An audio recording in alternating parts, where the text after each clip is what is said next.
दोस्तों नमस्कार, कैसे हैं आप लोग। तो माफ़ी चाहते हैं, 2-3 दिन से हम आपसे जुड़ नहीं पाए। स्वास्थ्य का थोड़ा हमने हवाला दिया था 3 दिन पहले आपको। और देखिए, आपकी इत्तेफ़ाक यही था कि 3 दिन पहले मैं आपसे बोल रहा था कि ऐसा है कि मेरे गले में थोड़ा खराश है और हो सकता है कि मुझे ना इलाज की ज़रूरत पड़े। और हम इस तरीके से चीज़ें रहीं कि पूरी तरह से हम धराशायी हो गए और अब फिर आए हैं आपके साथ। तो आज कुछ अच्छी चीज़ें लेके आए हैं, देखते हैं। कुछ हमारे पसंदीदा सब्जेक्ट्स में डील होगी आज। और आपके साथ हम जुड़े हैं और 3 दिन बाद आज भी मेरी तबीयत उस हिसाब से बेहतर नहीं है, पर मैं आप लोगों से जुड़ के थोड़ा-सा आज बहुत ज़्यादा अपने आप को एनर्जेटिक महसूस कर रहा हूँ। 2-3 दिन से बिस्तर में पड़ा हुआ था, तो कोई वैसी चीज़ हो नहीं पा रही थी, कमरे से बाहर ही नहीं निकल पा रहा था। तो कोशिश है हमारी, आज आपसे जुड़े हैं, कुछ बेहतर चीज़ें आपको बता के जाऊँ, है ना? तो सबसे पहले सुप्रीम कोर्ट ने जो है लिव इन रिलेशनशिप सबसे पहले, है ना? अब तो चूँकि बहुत सी चीज़ें चल रही हैं, सिचुएशनशिप चल रही है ना? लॉन्ग डिस्टेंस रिलेशनशिप चल रहा है ना? तो वो सारी चीज़ों के साथ-साथ एक जो टर्म आता है बार-बार, वो क्या आता है? लिव इन रिलेशनशिप का। लिव इन रिलेशनशिप है क्या? चूँकि बदलते हुए परिवेश में, परिदृश्य में बहुत सी चीज़ें ऐसी हैं जो समाज को क्या कर रही हैं, एक तरह से बहुत सी चीज़ें मॉडिफ़ाई हो रही हैं। तो उनमें एक चीज़ निकल के जो आई थी कि लिव इन रिलेशनशिप क्या है? अब आप लोग भी कोटा में, दिल्ली में, इलाहाबाद में तैयारी कर रहे हैं। तैयारी के दौरान हमारी किसी से आँख मिचौली हो जाती है। धीमे-धीमे हम एक-दूसरे के नज़दीक आने लगते हैं। फिर क्या होता है? हम एक साथ रहने लग जाते हैं। चूँकि ये सारे के सारी जगह जहाँ हमने आपको नाम लेकर बताए हैं, यहाँ पर ज़्यादा वो कुछ है नहीं ऐसा। तो ये सामाजिक एक ताना-बाना एक ढाँचा ऐसा बन चुका है। लड़का-लड़की आपस में क्या करते हैं, साथ में रहकर पीजी वगैरह में, और फिर इसके बाद वो रहते हैं और उस चीज़ को क्या हो जाता है, नज़दीकियाँ बढ़ने के साथ एक सर्टेन पीरियड के बाद फिर उन्हें लगता है कि अब क्या कर लेना चाहिए, अब एक दूसरे के साथ बंधन में बंध लेना चाहिए। तो उसके पहले जो चीज़ें होती हैं वही है live in relationship. Live in relationship के लिए अब आपकी इसकी संवैधानिक व्याख्या क्या है, संवैधानिक ढांचा, ताना-बाना क्या है, पीछे का बैकग्राउंड क्या है, वो सारी की सारी चीज़ें आपको हम बताएँगे। लेकिन उससे पहले आपको समझना ये होगा कि क्या सामाजिक तरीके से या हम उस तरीके से संवैधानिक तरीके से इन चीज़ों को कैसे देखें। सामाजिक तरीके में ये है कि कई जगह हो सकता है कि वो मान्यता ना मिले, है ना? लेकिन संवैधानिक तौर पर ये देखेंगे हम कि क्या वो दोनों लोग अडल्ट हैं, 18 साल प्लस हैं, है ना? और जब दोनों लोग अडल्ट हैं और हम शादी की एज 18 प्लस बोलते हैं, और ये मामला जो है वो आपके व्यक्ति की स्वतंत्रता का भी है, आर्टिकल 19। हमें अपने चीज़ों को पसंद करने का क्या है, हक भी है। तो वो सारी की सारी चीज़ों को हम देखेंगे कि ये किन-किन चीज़ों से रिलेटेड है। अभी सुप्रीम कोर्ट ने क्या कहा है, वो सब चीज़ें हम अभी देखते हैं। सुप्रीम कोर्ट ने हाल ही के उसमें ये कहा है कि भाई साहब, जो लिव इन रिलेशनशिप है, अगर वो इस प्रकृति का है कि वो बहुत सालों से चला आ रहा है, वो बहुत इस तरीके का है कि भाई उसमें दोनों लोगों की एक दूसरे के प्रति लॉयल्टी है या चीज़ें हैं, तो फिर उसको क्या किया जाएगा? फिर आप उस आदमी के साथ, उस पर्सन के साथ डोमेस्टिक वायलेंस इसमें जोड़ा गया है कि फिर मारपीट नहीं कर सकते हो। अगर करोगे तो फिर वो डोमेस्टिक वायलेंस का जो हमारा एक्ट है, उसके हिसाब से ही आपको सज़ा का प्रावधान भी होगा। बात समझ में आ गई आपको? तो यहाँ पर लिव इन रिलेशनशिप का डोमेस्टिक वायलेंस के साथ किस तरीके से हम देख सकते हैं इसका संबंध, वो हम सारी की सारी प्रक्रिया देखने की कोशिश करेंगे। इसमें संवैधानिक पहलू भी हम देखने को अब देखो, मुख्य बातें क्या है सुप्रीम कोर्ट की, वो हम बता देते हैं आप देखें यहाँ पे, ये मुख्य बातें इस तरीके से हैं कि भाई साहब, सुप्रीम कोर्ट ने कहा है कि यदि लिव इन संबंध जो है विवाह के समान प्रकृति के हों और पर्याप्त अवधि तक, यानी समय तक साथ रहना हो, सामाजिक मान्यता हो, स्थायित्व आदि हो, तो ऐसे संबंधों को फिर हम घरेलू संबंध मान लेते हैं। ठीक है? फिर वही क्या हो जाता है, लिव इन रिलेशनशिप जो है वो लव मैरिज फिर अरेंज मैरिज का कारण बन जाती है। बात समझ में आ गई? तो ये लिव इन रिलेशनशिप को अब वो कह रहे हैं कि या तो लॉन्ग टर्म तक हो रहा हो, बहुत सालों से आप एक दूसरे के साथ रह रहे हो, उसको सामाजिक मान्यता भी मिल चुकी हो। दूसरी बात है कि विवाह के समान की प्रकृति का हो, इसका नेचर कैसा हो कि भाई आप हमें, कई चीजें ऐसी हैं कि भाई हम नहीं बता पा रहे हैं, हमें शादी करने की इच्छा नहीं हो रही, तो हम साथ में हैं। ठीक है, सिचुएशनशिप आप आजकल देखते हो, है ना? लॉन्ग डिस्टेंस रिलेशनशिप देखते हो, बहुत सी चीजें हैं ऐसी जिनमें आप देखते हो कई तरह के टर्म अभी नए नए आए हैं। और इस भौगोलिक परिस्थितियों में जैसे जेन जी का आप लोग देखते हैं, तो जेन जी जो हैं आज के, वो बहुत-बहुत नए-नए टर्म को क्या कर रहे हैं, इजाद कर रहे हैं, है ना? और आप जब, अभी मैं गया था वहाँ पर प्रोटेस्ट में जब जाता था, वो लोग बड़े-बड़े अच्छे-अच्छे से पोस्टर लगा के कुछ ऐसा कुछ नए-नए चीज़ों को देखता था, और मुझे बड़ा वो होता था कि यार ये क्रिएटिविटी जो इनके पास है, तो वो वहीं से क्रिएटिविटी से ही क्या होता है, इन सब चीज़ों का जन्म होता है। तो वो क्या सोच रहे हैं कि भाई साहब हमने क्या है, सुप्रीम कोर्ट कह रहा है कि विवाह के समान प्रकृति हो उसकी, पर्याप्त अवधि तक एक साथ रहे हों आप लोग, सामाजिक मान्यता मिल चुकी हो, स्थायित्व आदि हो, तो ऐसे संबंध को फिर क्या मानेंगे हम, फिर घरेलू संबंध मान लेंगे। ये वो नहीं है कि फ्रेंड फ्रेंड जोन है, सबको वो किया जा रहा है, ठीक है? ये फिर वो वाली बात हो गई। ऐसे संबंधों में रहने वाली महिला को घरेलू क्रूरता अधिनियम 2005 के तहत सुरक्षा मिलेगी। तो जो भी हमारे लाल और लाली हैं, अगर वो ये सोच रहे हैं कि अगर हम एक दूसरे के साथ हैं और फिर क्या कर रहे हैं, मार कुटाई कर रहे हैं आपस में एक दूसरे की, सर फुटौल चीजें कर रहे हैं, तो अब वो चीज वैध हो चुकी है, अब उसको प्रोटेक्शन मिलेगा। ठीक है, डोमेस्टिक वायलेंस एक्ट जो हमारा बना है 2005 का, उसके हिसाब से दोनों को क्या मिलेगी, अब उसमें महिलाएं ज्यादा इसमें पीड़ित रहती, तो महिलाओं को क्या मिलेगी, सुरक्षा मिलेगी। अब पुरुष जाति थोड़ा सा सावधान हो जाएं। अब केवल जरूरी नहीं है कि आपने मंगलसूत्र गले में डाला हो और उस आधार पर आप किसी भी अपने धर्म पत्नी की पिटाई कर रहे हैं, तभी वो क्या है, डोमेस्टिक वायलेंस की श्रेणी में आएगा। अब अगर आप एक दूसरे के साथ भी रह रहे हैं, लंबे समय से रह रहे हैं, और अगर फिर आप किसी के साथ इस तरीके की क्रूरता करते हैं, वायलेंस करते हैं, तो वो डोमेस्टिक वायलेंस एक्ट 2005 की श्रेणी में आएगा, और वो महिलाओं की सुरक्षा से रिलेटेड है। बात समझ में आ गई? तो अब आप ये कम से कम नहीं कर सकते। बात समझ में आई? अगली चीज देखो क्या है, कि यह निर्णय बदलते सामाजिक ढांचे, व्यक्तिगत स्वतंत्रता और संवैधानिक मूल्यों के अनुरूप है। सामाजिक ढांचा, सामाजिक ताना बाना बदल रहा है, व्यक्तिगत स्वतंत्रता, आपकी निजी जो स्वतंत्रता है ना, उसको हिसाब को देखते हुए, और दूसरी चीज है कि संवैधानिक मूल्यों को रखते हुए हम इन चीजों पे पहुंचे हैं कि अब कोई अगर इस तरीके की सिचुएशन है, तो फिर क्या होगा, उस औरत को, उस महिला को फिर इस एक्ट के तहत प्रोटेक्शन मिलेगा। अब आदमी ये नहीं कह सकता कि साहब हमारा तो इनके साथ कोई मंगलसूत्र थोड़ी पहना है, हमने शादी थोड़ी हुई है, ये कोई डोमेस्टिक वायलेंस में थोड़ी आएगा। अब आएगा। ठीक है, तो इन चीजों को भी देखना पड़ेगा, क्योंकि जब चीजें, हम क्या कहते हैं, आवश्यकता आविष्कार की जननी है। आवश्यकता नहीं थी, हमने नहीं बनाई, आवश्यकता हुई, हमने आविष्कार कर दिया। अब चूंकि इस तरीके के रिलेशनशिप हमारे सामने हैं, समाज में इस तरीके के संबंध चलते हैं, तो हमने फिर उनके लिए क्या किया, हमने चीजों को इजाद कर दिया। बात समझ में आ गई? अब देखो, घरेलू हिंसा से महिलाओं का संरक्षण अधिनियम 2005 धारा 2F क्या कहती है, कि घरेलू संबंध की परिभाषा में विवाह के समान संबंधों को भी शामिल किया गया हो। अब जो केवल विवाह नहीं है कि विवाह को भी शामिल किया गया है, विवाह के समान संबंधों को भी क्या किया गया है।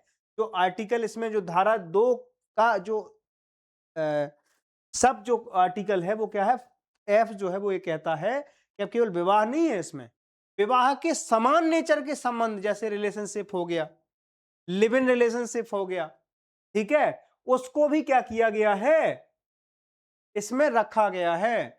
ऐसी प्रकृति के अगर कोई संबंध हैं, ऐसे कोई रिलेशन है, तो वो रिलेशनशिप में भी ये चीज क्या होगी, इंप्लीमेंट होगी। अब आप देखो, extra marital affairs, supreme court ने उसको जायज माना था। बोले कि हम तुम और वो में अगर वो है, और दोनों लोग क्या है, ये तो बात सहमति की है ना। आप, सुप्रीम कोर्ट ये मान चुका है कि आप क्या हैं, आप जो हैं, आप बालिग हैं, आप अडल्ट हो चुके हैं, और आप जब अडल्ट हो चुके हैं, तो आपके प्रति आपकी स्वतंत्रता है, बस आपको क्या नहीं करना है, आपको जबरदस्ती नहीं करना है। बाकी सब कुछ है। अगर कोई घर पे पत्नी है, आपकी पत्नी है, घर पे है, आपके बाहर कोई वो है ना, किस किस को प्यार करूं, एक मूवी आई थी जिसमें कपिल शर्मा, घर में फिर बाहर, एक गोविंदा की मूवी आई थी, है, अंदर वाली बाहर वाली। तो ये सब चीजें, हम तुम और वो वाला जो कॉन्सेप्ट था, वो सुप्रीम कोर्ट ने वैध मान लिया है। पहले वो सिर्फ बस पिक्चरों में और ख्यालों में था कि ये सामाजिक व्यसन, आप उसको वैधता मिल चुकी है। सेम चीज यहां पर भी आप देखो, रिलेशनशिप में भी आपको क्या करना है, अगर लिव इन में आप रह रहे हैं, तो लिव इन में आप वो वैधता है अब, लेकिन आपको उस चीज़ों में भी क्या करना पड़ेगा, अब दायरा है। मान लो सब लोग लिव इन में रह रहे हैं और फिर आपस में मार कुटाई कर रहे हैं और बाद में कह देंगे हम तो है ही नहीं साहब, हमने तो मंगलसूत्र नहीं पहना है, हम तो मार सकते हैं, आप इसमें हमें डोमेस्टिक वायलेंस एक्ट के तहत इसमें कार्रवाई नहीं कर सकते हो, तो वो नहीं चलेगा। आप रह रहे हैं फिर भी आपको वैसे ही चीजें पालना करनी है जैसे आप शादी में रह रहे हैं, ठीक है। अब भारतीय दंड संहिता आईपीसी है ना, बीएनएस की धारा, आईपीसी की धारा कौन सी है, 498 ए, 323 और 406 आदि लागू हो सकते हैं मामले के तथ्यों के आधार पर।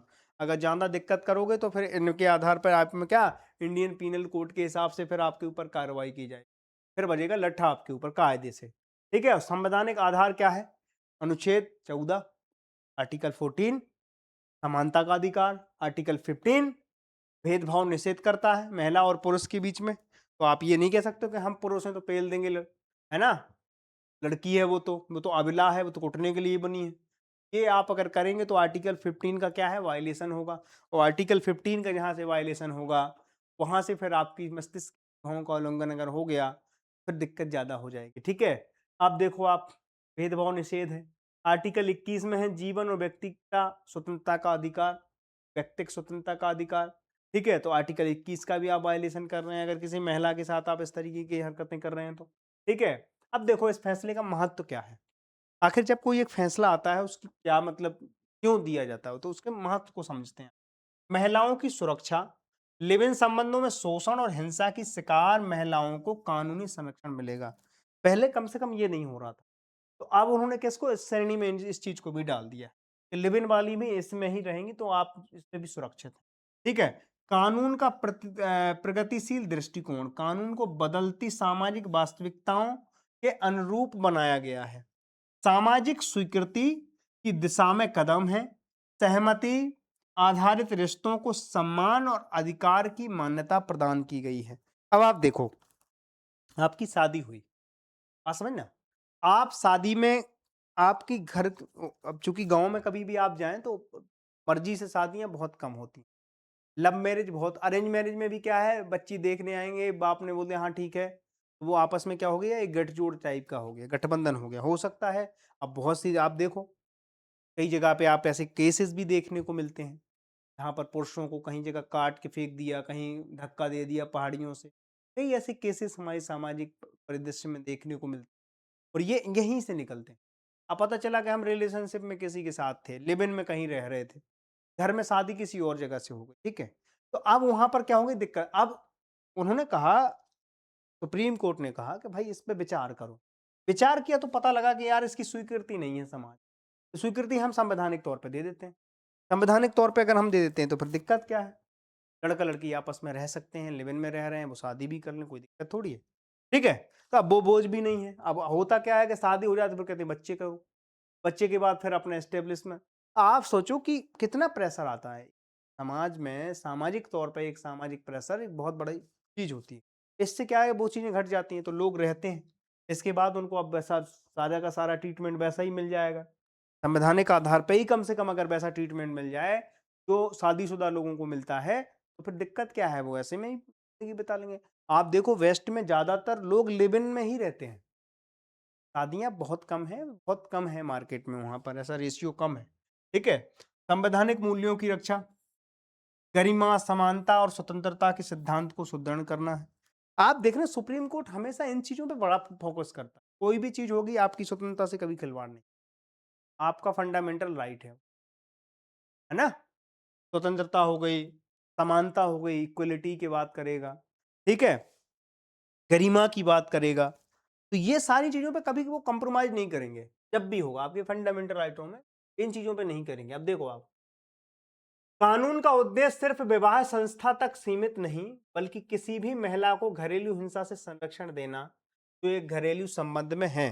सुप्रीम कोर्ट ये मानता है कि वो महिला अभी तो एक घरेलू संबंध में ही बन चुकी है, 3 साल से लिव इन में रह रही है, सारी चीजें वैसी ही कर रही है जैसे एक शादीशुदा करती है, खाली मांग नहीं भर रही है, मंगलसूत्र नहीं पहन रही है, तो वो भी तो सारे के सारे वही के सारे रिचुअल्स वैसे ही कर रही है जैसे एक शादीशुदा महिला करती है, तो फिर उसको अधिकार भी तो वैसे ही मिलना चाहिए जो एक शादीशुदा महिला को मिलते हैं। बात समझ में आ गई। अब देखो लिव इन संबंध में किन्हें माना जाएगा? वयस्कों के बीच स्वैच्छिक संबंध होंगे, अडल्ट होंगे और स्वैच्छिक होंगे, है ना? ऐसा नहीं होगा फोर्सफुली होंगे, उनको मान लिया जाएगा। पर्याप्त अवधि तक साथ रहना होगा, ठीक है? ऐसा नहीं कि 2 दिन में आए बोले हम तो लिव इन में थे। एक ड्यूरेशन है उसके बाद में ही।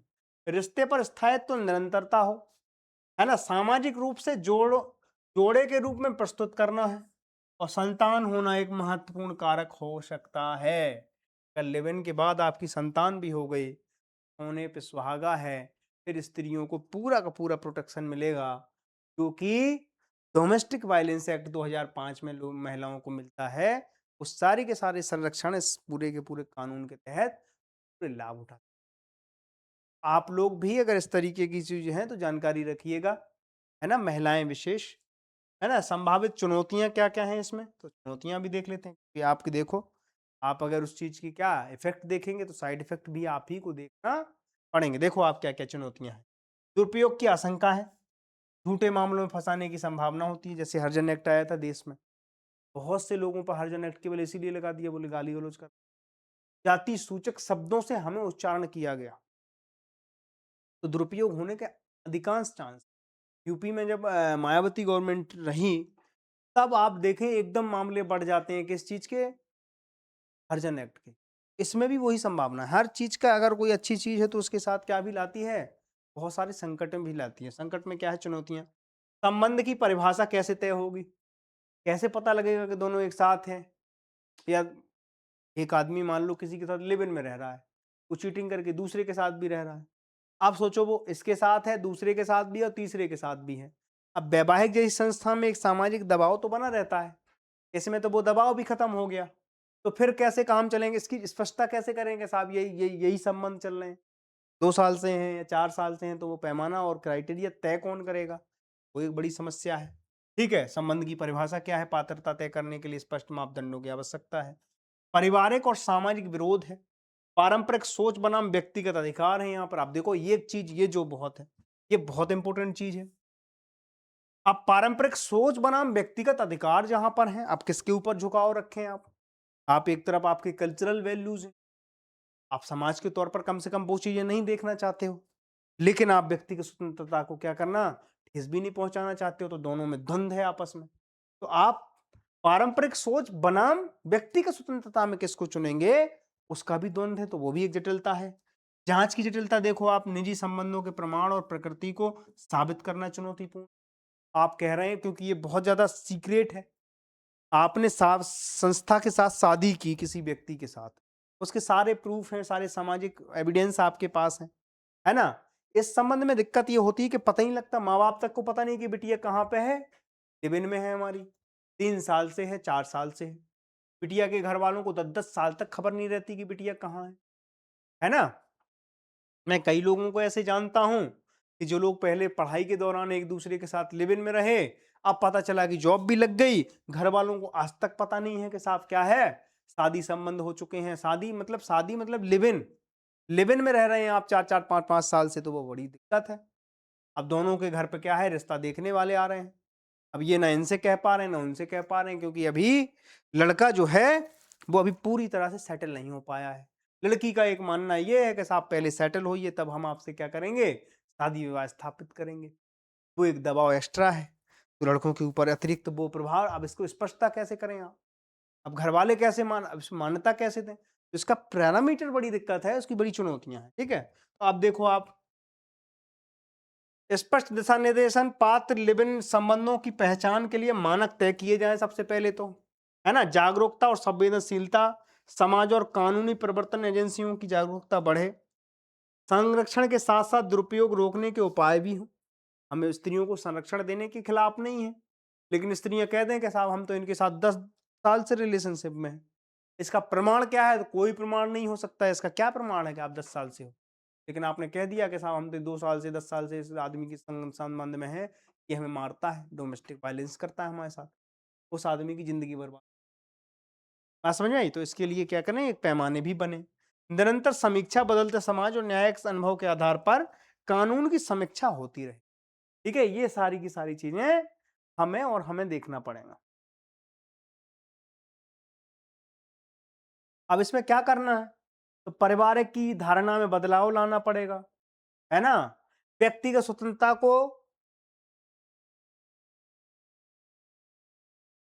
स्वीकारता देनी पड़ेगी हमें, ठीक है? वो सारी की सारी चीज़ें हमें इसमें देखनी पड़ेगी। अब देखते हैं आगे। आप देखो, भुगतान और निपटान जो प्रणाली अधिनियम 2007 था, उसमें कुछ ना कुछ संशोधन किए हैं भी गवर्नमेंट ने। क्या संशोधन किए हैं, क्या थी ये सारी की सारी चीज़ें? क्योंकि आप ये देखो कि बदलते परिप्रेक्ष्य में हमारी जो इकोनॉमी थी 2007 में, ज़्यादातर लेन-देन कैश में हो रहा था, चेक में हो रहा था, बॉन्ड में हो रहा था। चेक में दे देते थे, कैश दे देते थे, तो ज़्यादातर क्या है, कैशलेस तो चीज़ें थी नहीं। सारी की सारी चीज़ें कैसी थी, कैश में हो रही थी। 2007 में हमने भुगतान और निपटान प्रणाली अधिनियम 2007 लागू किया था, लेकिन 2007 के बाद हमारा सारी की सारी चीज़ें क्या हो गई, डिजिटल हो गई। डिजिटल हो गई तो डिजिटल क्या बनने लगे, सारी की सारी चीज़ें कैशलेस होने लगी। एक फ़ोन में चले जाओ आप 7-8 दिन तक कैश रखे, मैं तो अपने बता रहा हूँ व्यक्तिगत अनुभव कि मैं पता चला हफ्तों-हफ्तों तक कैश नहीं रहता मेरे पास। रिक्शे वाला, रेहड़ी पटरी वाला, हर जगह क्यूआर है। अब तो आप नई दिल्ली स्टेशन पे भी चले जाओ तो वहाँ क्यूआर लेके बैठे हैं भिखारी तक। साहब आपके पास नहीं है कोई दिक्कत नहीं, ₹2 नहीं है, ₹5 नहीं है, आप ये लो कटोरा पीछे से, इसको स्कैन कर लो, ₹5 ₹10 अपनी श्रद्धा अनुसार चढ़ाते रहिए। तो हर जगह डिजिटलाइज़ेशन हो चुका है और उसका परिणाम ये है कि साइबर फ्रॉड भी बढ़ रहे हैं और एक दबाव भी बढ़ रहा है। दूसरा एंगल इसमें एक भी है अभी जो इस पे गवर्नमेंट के उसमें भी उठाए जा रहे हैं, सवाल भी उठाए जा रहे हैं कि टाइमिंग बहुत मैटर करती है। यूपीआई जब भारत ने बनाया, यूपीआई इतनी बड़ी खोज है दुनिया की कि सोचो कि आप रेडी पटरी वाले को फ्री में आप क्या कर रहे हैं, चीज़ों को सर्व कर रहे हैं। अब इसके पीछे बैकएंड में चलो आप, बैकएंड में इसके पूरे एक सर्वर लगा हुआ है, उसमें लोग काम कर रहे हैं, एक ऑपरेशन है। आप सोचो एक ग्लिच नहीं आता है आप जब भी कुछ भी करें, यूपीआई आप करने जाएँ, एक ग्लिच नहीं आता है। कितनी सुपरफ़ास्ट और सुपीरियर सर्विस दे रहे हैं हम लोग। और सोचो आपसे 1 पैसा चार्ज नहीं कर रहे हैं हम। आपसे पैसा चार्ज ही नहीं हो रहा है। आप जाओ 5 लाख से ज़्यादा आप कहीं पे भी निकालने जाओ, 10 लाख से ज़्यादा, 20 लाख से ज़्यादा बैंक में, 2% रख लेता है वो उसका, टोटल उसका अमाउंट का। सोचो क्योंकि आपने क्या किया, एक अतिरिक्त सर्विस ली है उनसे। एडिशनल सर्विस चार्ज बोलते हैं उसको। ठीक है, यहाँ पर आपको फ्री है सारी चीज़ें। आरटीजीएस, नेफ्ट आप कुछ भी करो, आप नेट बैंकिंग के थ्रू, यूपीआई के थ्रू, सारी की सारी चीज़ें क्या है, फ्री हैं आप। तो सरकार क्या कर रही थी अभी तक, जो सारी की सारी यूपीआई की जो जो भी एक्सपेंसिव वो जो चीज़ें थी, वो खुद ही अफ़ोर्ड कर रही थी। और क्यों अफ़ोर्ड कर रही थी? कोशिश ये कर रही थी, सरकार का ये मानना था कि हम जो हैं, हमारे यहाँ नोट बनाने में बहुत पैसा खर्च होता है। बात भी सही है ना? 10-20 के कुछ प्लास्टिक्स जैसे नोट्स भी आए हैं, मैं उसके ऊपर वीडियो भी लाया था, आपको शायद पता हो।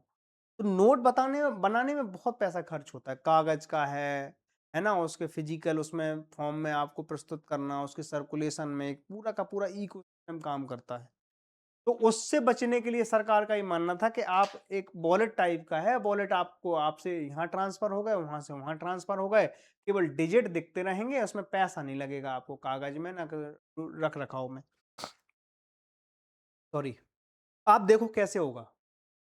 एक आदमी इधर से उधर जा रहा है, लूटने का खर्च है ना? संभावनाएँ बढ़ जाती हैं, गिरने की संभावनाएँ बढ़ जाती हैं। ऐसे में सरकार कोई भी पैसा डालती है या डीबीटी के माध्यम से डालती हैं? तो डीबीटी के माध्यम से सीधा जिसके खाते में जाना है, उसी के खाते में चला जाता है। डिजिटलाइज़ेशन का एक फ़ायदा तो मिला ही है, फ़र्क भी पड़ा है इस चीज़ का। अब क्या हो रहा है देखो आप, एमडीआर है, एमडीआर क्या होता है? सबसे पहले ये समझने की कोशिश करते हैं कि सबसे पहले जैसे ही कोई चीज़ आपको देखो इधर मर्चेंट डिस्काउंट रेट जो है कि वह शुल्क है जो व्यापारी को अपने ग्राहक से डिजिटल भुगतान स्वीकार करने पर भुगतान सेवा प्रदाता जैसे बैंक पेमेंट गेटवे को देना होता है।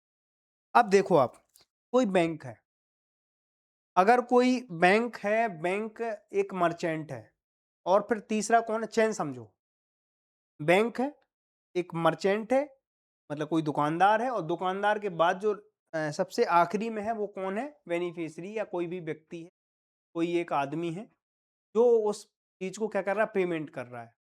अब पेमेंट किया उसने किसको, मर्चेंट को। डायरेक्ट बैंक को तो कोई जाएगा नहीं क्यूआर करने के, साहब क्यूआर ये लो हम तुम्हें दे देते, नहीं। हम जाएंगे सब्जी लेने, हम जाएंगे किताब लेने, तो हम उस दुकानदार को पेमेंट करेंगे। दुकानदार के पास क्या है, मर्चेंट वाला स्कैनर लगा हुआ है, ठीक है, मतलब वो दुकानदार है।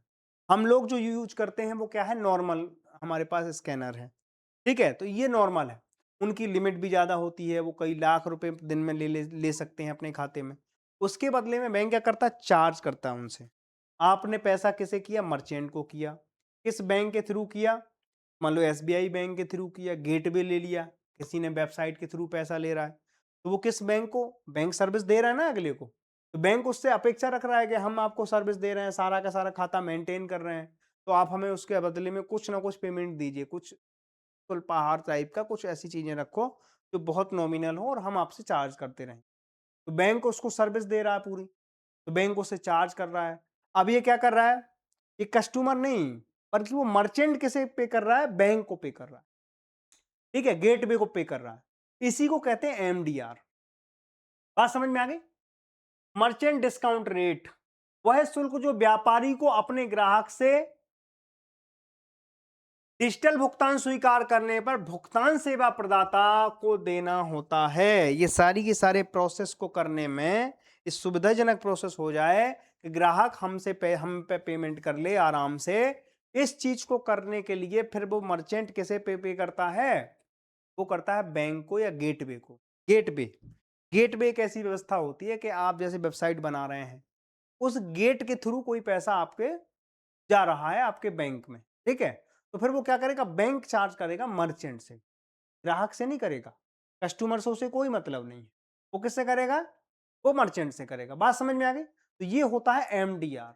सरकार क्या कर रही थी अभी तक, कि अभी तक सब्सिडाइज था ये सारे सिस्टम।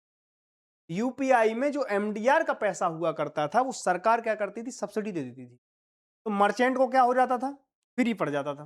तो हर जगह, और ये किया क्यों गया, ताकि हर जगह जो हम कह रहे हैं ना, रेडी पटरी रिक्शा, हर जगह आपको देखना मर्चेंट वाला जो स्कैनर होगा वो फ्री, उनके लिए भी फ्री है। अब उनके लिए फ्री कैसे है, एक इतनी बड़ी व्यवस्था लगी है, पूरा का पूरा सर्कुलेशन हो रहा है, उन्हें मेंटेन कैसे कर रहे हैं, सरकार सब्सिडी देती थी। उसके पीछे के जो मेंटेनेंस चार्ज है यूपीआई में, चाहे गूगल पे हो, फोन पे हो, है ना, पेटीएम हो, इन सबके जितने भी जगह पे हैं, एसबीआई के जो क्यूआर वगैरह चलते हैं, सबको क्या कर रहे थे, इनके डिजिटल भुगतान के लिए एक पे किया जा रहा था सरकार के द्वारा। सरकार क्यों कर रही थी ये सब, क्योंकि उन्हें पैसा छापने में ज्यादा पैसा खर्च हो रहा था इसकी अपेक्षा। मान लो 3,500 करोड़ रुपए उन्होंने सालाना खर्च किया यूपीआई को रन करने में, और उन्हें कैश छापने में उसी वॉल्यूम का 10,000 करोड़ रुपए पे करना था, तो सरकार को तो फायदा है। दूसरी बात है कि कोई चीज कितनी है वो सारी की सारी रिकॉर्डेड है। अगर आप कैश में सारा पेमेंट कर रहे हैं तो उसमें काले धन होने की या आप किसी ट्रैकिंग करने में समस्या हो सकती है। डिजिटली आपको सारे के सारे फुटप्रिंट आपके सामने है, ठीक है, दुनिया के सामने एक वॉल्यूम समझ में आता है। तो वो भी एक वो था कि भाई ये हम इकोनॉमी को, अब आप देखो भारतीय इकोनॉमी में 80% से ज्यादा लेन देन खाली डिजिटल ट्रांजैक्शन के द्वारा हो रहा है, 20% ही कैश का फ्लो और सर्कुलेशन हो रहा है। और ये बहुत बड़ा अचीवमेंट है, पूरी दुनिया कंसर्न है इन चीजों को, और यूपीआई की तो इतनी ज्यादा लोकप्रियता है। आप देखो यूरोप वगैरह में, वेस्ट में कई कंट्रियां हैं जो चाह रही हैं कि यूपीआई पेमेंट जैसा सिस्टम हमारे देश में हो। एनपीसीआई जो है इसका रेगुलेटरी अथॉरिटी है। आप सोचो एक कितनी बड़ी अथॉरिटी जो आपको अथॉराइज करती है कि साहब आप अपने फोन से किसी भी को भी ट्रांसफर, पहले सोचो एक एक 10-10 रुपए 100-100 रुपए ट्रांसफर करने के लिए पसीने छूट जाते थे बैंकों में, और बैंकों में लाइन लगी रहती थी। ये सारी की सारी दिक्कतें दूर हो गई आजकल। आप देखो बैंकों में ज्यादा लाइन नहीं लगती, ज्यादातर एक फोन में पूरा बैंक लेके घूम रहे हो आप, जिसको चाहिए उसको पेमेंट कर दे रहे हो, जिसे चाहिए उससे ले ले रहे हो। 1 सेकंड में आप घर पैसा भेज दे रहे हो, 1 सेकंड से घर से हम मंगा ले रहे हो। तो कितनी अच्छी चीज हो गई, लेकिन उसके साथ कई समस्याएं भी हो गई। साइबर फ्रॉड बढ़ गया, साइबर के लिए बहुत सी दिक्कतें बढ़ी, तो सरकार ने फिर 1930 एक नंबर लॉन्च किया, है ना, E0FIR लॉन्च की। ये सारे के सारे प्लेटफॉर्म क्यों लॉन्च किए, क्योंकि साइबर फ्रॉड भी बढ़ गया, हमने सुविधाएं ली तो सुविधाओं के साथ समस्याएं भी साथ में आती हैं, और वो समस्याएं साइबर फ्रॉड के द्वारा आ रही हैं, दिनों दिन बढ़ती जा रही हैं। कई तरह की मेलवेयर स्पाईवेयर के द्वारा आपके खाते खाली कर दिए जाते हैं। ठीक है? तो आप ये समझो कि इन सारी चीजें, अब दूसरी चीज जो अभी एक समझ में आ रही थी, एक चीज जो लोगों ने बोला है कि आरोप लगाया है सरकार पे कि साहब यूएस इंडिया की अभी क्या चल रही है, ट्रेड डील फाइनल स्टेज पे है, काफी महीनों से फाइनल स्टेज। कुछ चाचा जी को कुछ जिस दिन दिक्कत होती है उसी दिन वो एक ट्वीट मार देते हैं, तो फिर कुछ क्या हो जाता है, ब्रेक लग जाता है। डेयरी सेक्टर में भी बोला कि साहब हमें डेयरी सेक्टर में अपनी एंट्री दो, सरकार ने मना किया तो उस पर भी बड़ा बवाल कटा। उनने बहुत जगह भारत को ह्यूमिलिएट करने की समस्या और बहुत ज्यादा कोशिश भी करी, ठीक है, लेकिन हम कुछ कुछ बात है कि हस्ती मिटती नहीं हमारी, सदियों रहा है दुश्मन दौरे जहां। उनने बहुत कोशिश की, ऑपरेशन सिंदूर से लेकर आज तक आप देखो अमेरिका की तरफ से बहुत से हमें strategic partnership, comprehensive strategic partnership, कई तरह की हमने वो दे रखी उन्हें, लेमुआ बेका, और हमने उनके साथ और कई तरह के एग्रीमेंट हमने कर रखे है ना, कर रखे हैं। अब आप देखो कि ये सारी की सारी चीजें धरी की धरी रह गई। अभी जब ट्रेड डील हो रही है तो वो कह रहे हैं कि साहब हमारे वीजा और मास्टर कार्ड को बहुत ज्यादा क्या फेस करना पड़ रहा है, कंपटीशन फेस करना पड़ रहा है आपके यूपीआई के द्वारा। सब लोग क्या कर रहे हैं, यूपीआई से ट्रांजेक्शन मार दे रहे हैं, इन लोगों को पैसा कमाने की वो ही नहीं मिल पा रही है, कहीं गुंजाइश ही नहीं मिल पा रही है। तो अब वो कह रहे हैं कि ऐसा कह रहा है विपक्ष कि सरकार के ऊपर अमेरिका दबाव बना रहा है कि आप ये सब्सिडी खत्म करिए और ये जो एमडीआर है वो वसूलिए, ताकि एक फेयर कंपटीशन हो सके किसके द्वारा, मास्टर कार्ड, वीजा, जो उनके पेमेंट गेटवे हैं उनमें, और भारत की जो कंपनी यूपीआई है उसमें। बात समझ में आ गई? तो ये सारी की सारी वो कह रहे हैं फसाद की जड़ अब है, टाइमिंग इसलिए मैटर कर रही है कि आप विदेशी जो शक्तियां हैं, जो उनका डीप स्टेट है, उसको लेकर आप बहुत ज्यादा कंसर्न है। उसके लिए आपने क्या किया, अभी पार्लियामेंट में एक बिल आया जिसमें भुगतान और निपटान प्रणाली अधिनियम 2007 में क्या कर दिया आपने, संशोधन कर दिया। बात समझ में आ गई? तो एक एंगल ये भी बन रहा है। तो आप अब देखें कि वित्त मंत्रालय ने भुगतान और निपटान प्रणाली 2007 है ना, पीएसएस एक्ट 2007 में संशोधन प्रस्तावित किया, जिसके तहत कुछ डिजिटल भुगतानों पर मर्चेंट डिस्काउंट रेट एमडीआर को फिर से लागू करने का प्रस्ताव है। सरकार कह रही हम जनता से नहीं लेंगे, लेकिन हम मर्चेंट को आप नहीं देंगे। 80% हमारी इकोनॉमी जो है वो डिजिटल हो चुकी है, आप लोग आदी हो चुके हैं। हम शुरू शुरू में 1-1.5 साल ही क्या करते हैं, जियो की सिम पे जो है फ्री बांटते हैं, उसके बाद हम जियो में जो नेट की व्यवस्था है वो हम और डबल कर देते हैं। ये एक वो वाली बात है कि इन्हें तब तक वो करो जब तक इन्हें हराम की खाने की आदत ना पड़ जाए। अब देखो पहले सरकार हमें कहाँ लेके गई, बोली साहब सब लोग डिजिटली काम करो, डिजिटली पढ़ाई करो, डिजिटली सारा का सारा पेमेंट करो। जैसे ही हम डिजिटल पे पहुंचे, सरकार कह रही है आप फिर से जाइए, वापसी जाइए कैश पे। क्यों? क्योंकि अब आपको वो रील सरकाने की आदत पड़ गई। अब आप कैश गिन गिन के पागल नहीं होंगे। बात समझ में आ गई? तो आपको क्या हो गई, इसकी आदत पड़ गई। तो अब मर्चेंट क्या करेगा, मर्चेंट पे करेगा किसको, बैंक को या गेटवे को। अब मर्चेंट पे करेगा तो मर्चेंट किससे वसूलेगा, सरकार तो कह रही हम नहीं वसूलेंगे, लेकिन मर्चेंट को जब पैसा लगेगा, मान लो कि आधा % भी लग रहा है एक ट्रांजेक्शन पे, तो आधा % में वो कुछ तो कोशिश करेगा कि ग्राहक को रेट बढ़ा दें, एमआरपी बढ़ा दें। किंतु किस पे पड़ेगा बोझ, वो जो आम आदमी पे पड़ेगा साहब, जिस आम आदमी ने सरकार बनाई थी, फिर सरकार ने उसे ही बेवकूफ बना के निकल लिया। ठीक है, तो अब देखो आप संशोधन का प्रस्ताव की मुख्य बातें क्या हैं। कुछ श्रेणियों के डिजिटल भुगतानों पर पुनः एमडीआर लागू किया जाएगा। एक और आपको फैक्ट मैं आपको इसमें बता देना चाहूँ, डिजिटल भुगतान में 1 से लेकर 2,000 रुपए की राशि, कितने से, 1 रुपए से लेकर 2,000 रुपए तक की राशि जो है, ये जो वॉल्यूम है पूरी हमारी इकोनॉमी में, 80% डिजिटल ट्रांजेक्शन हो रहा है।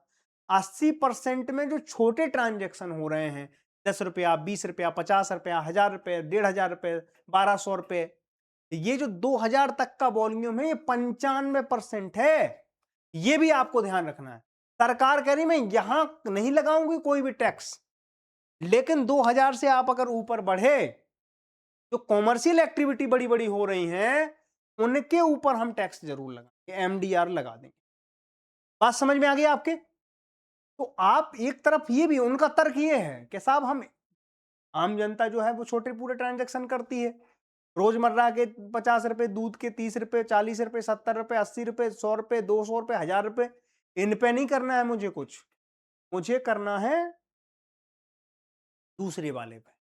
वो जो 5% के मास है, हम उसको टारगेट करने हैं। 95% लोगों से कोई दिक्कत नहीं।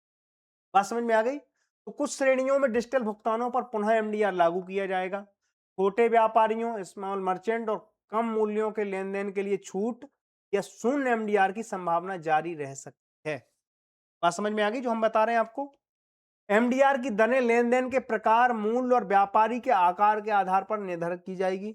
आरबीआई को एमडीआर संरचना को विनियमित करने और दरों को निर्धारित करने हेतु दिशा निर्देश जारी करने का अधिकार मिल सकता है। अब इसमें आरबीआई भी कूद जाएगा। आरबीआई हमारे बैंकों का बैंक है, लेकिन अब वो डायरेक्ट इसमें इन्वॉल्व हो जाएगा। अगर हमने इसमें क्या किया, आरबीआई को इन्वॉल्व कर दिया, तो फिर सारी चीजों को रेगुलेट कौन करेगा? आरबीआई करेगा। फिर आप ये नहीं कह सकते कि साहब यहाँ कम है, वहां ज्यादा है, वहां ज्यादा है, वो कुछ एक साथ होगा जो भी होगा देश भर में। ठीक है, आरबीआई चूंकि रेगुलेटरी बॉडी है। ठीक है, संशोधन में संभावित कारण क्या क्या है कि डिजिटल भुगतानों की अवसंरचना में लागत को टिकाऊ बनाना है। बैंकों, भुगतान सेवा प्रदाताओं और फिटनेस कंपनियों की राजस्व क्षति को भरपाई करना है। भुगतान परिस्थितिकी तंत्र, प्रतिस्पर्धा और नवाचार को संतुलित रूप से बनाए रखना है।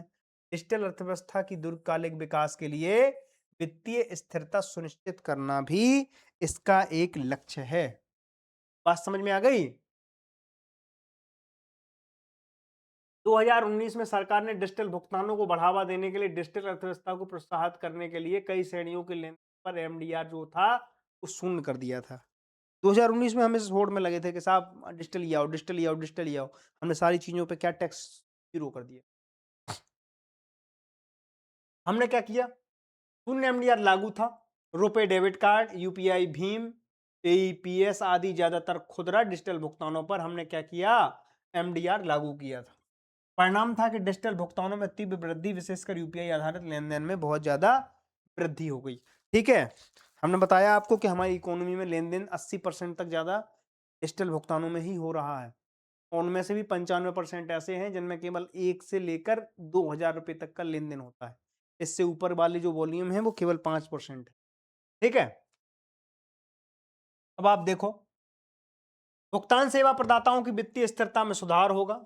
डिजिटल भुगतान संरचना सिस्टम सुरक्षा नवाचार में निवेश को बढ़ावा मिलेगा। सेवाओं की गुणवत्ता और सुरक्षा को बनाए रखने में मदद मिलेगी। चुनौतियां हैं कि व्यापारियों, विशेषकर छोटे व्यापारियों पर अतिरिक्त लागत आ जाएगी। डिजिटल भुगतान की लागत बढ़ने से उपभोक्ताओं पर अप्रत्यक्ष प्रभाव पड़ेगा। डिजिटलीकरण की गति पर नकारात्मक असर की आशंका है। इतनी सी चीजें चल रही हैं, क्या जरूरत है? सारी चीजें बढ़िया चल रही हैं इस देश में। अब क्या जरूरत है कि आप इस तरीके से चीजें करें? तो वो भी आपको देखना पड़ेगा। ठीक है, सारी चीजें आपको इसमें देखनी पड़ेंगी। अब देखो प्रावधान क्या क्या है इसमें, थोड़ा कानूनी पेंच भी समझ लो। भुगतान और निपटान प्रणाली अधिनियम 2007, पीएसएस एक्ट 2007 में अधिनियम का उद्देश्य भुगतान और निपटान प्रणालियों को विनियमित करना ताकि उनकी सुरक्षा, दक्षता और विश्वसनीयता को सुनिश्चित किया जा सके। अधिनियम के अंतर्गत आरबीआई को विनियमांक ढांचा बनाने और विनियमन जारी करने का अधिकार प्राप्त है। ठीक है,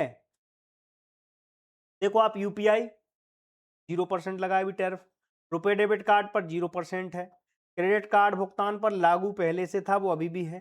वॉलेट पर क्या है, 0% है। 0% आप वॉलेट पे कोई भी लेन देन करते हो, 0% आपको वो देना पड़ता है, टैक्स देना पड़ता है। ठीक है, अब समझो, एमडीआर ढांचे को नवाचार, समावेशन और डिजिटल वृद्धि को बढ़ावा देने के लिए काम कर रहे हैं। छोटे व्यापारियों की सुरक्षा एवं चरणबद्ध तरीके से एमडीआर की संरचना पर काम हो। ट्रांसपेरेंसी, प्रतिस्पर्धा है ना, और उपभोक्ता के हित सुनिश्चित करने के लिए आप काम करें। सभी हितधारकों को, व्यापारी, फिटनेस, बैंक, उपभोक्ताओं के साथ परामर्श और प्रभावी बातचीत के बाद इन सब चीजों को क्या किया जाए, इम्प्लीमेंट किया जाए। बात समझ में आ गई?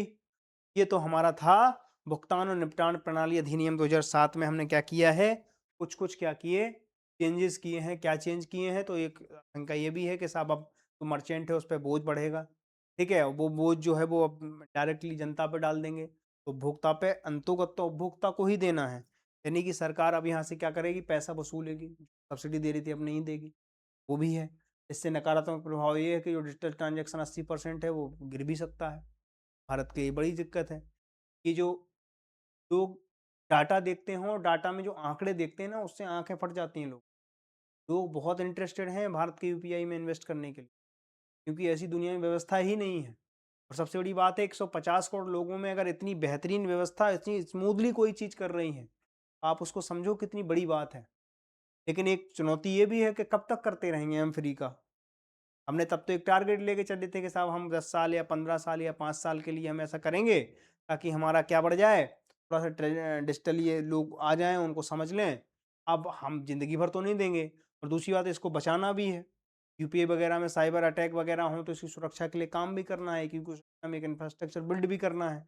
सबके लिए ये सारी चीज़ें ज़रूरी भी हैं। कोई सुविधा अगर आप लेते हैं, आप समझो कि बारिश का पानी अगर बारिश बरस रहा है, तो ढगान के रूप में सूरज को क्या करना होता है, उतना लेना होता है जैसे कि सूरज बाष्पीकरण के द्वारा पानी को लेता है और फिर से वहीं के वहीं छोड़ देता है जनता। तो ये टैक्स का एक बहुत बड़ा, हम इस तरीके से व्याख्या भी करते हैं कि टैक्स उतना ही देना चाहिए कि वो लोगों के हित में फिर से वहीं के वहीं बारिश कर दे। ठीक है? तो ये सारी की सारी चीज़ें हमने अभी 2 टॉपिक समझे, जिनकी हमने सारी की सारी चुनौतियाँ समझी, लाभ समझे, आगे की हमने बातचीत की, तरीका समझा, क्या चीज़ें हो सकती हैं। आज के लिए बस इतना ही। आज भी आपको लग रहा होगा हमारी तबीयत उतनी अच्छी नहीं है, लेकिन फिर भी हम कोशिश करके आए आपके पास, और कोशिश की हमने। कल फिर मिलेंगे। Thank you.